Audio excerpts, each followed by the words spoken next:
The Great Smoky Mountains is one of the oldest mountain ranges in the world. You get to see a great deal of wildlife.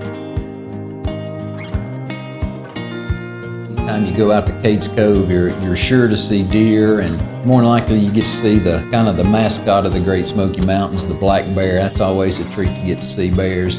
And of course the history too. You get to see cabins, old farmsteads that were around, in the 1800s, and just kind of see the way life was way back when. What I love about Sevierville's great outdoors is you have tons of hiking trails, rivers to fish, to swim. It's just a place that if you love the outdoors, it's easy to get to. It's a friendly type place just to go explore.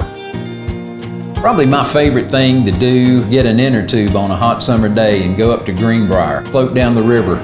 It's a great way to interact with nature. The water's cold, and it's just a lot of fun.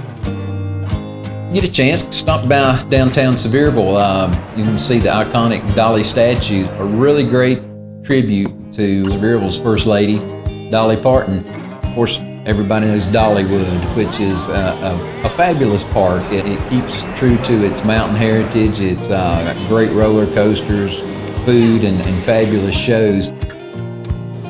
Another really neat attraction to go see is the Titanic Museum. You get to be an actual character that was actually on the ship. And so it's very historical. It's really interesting.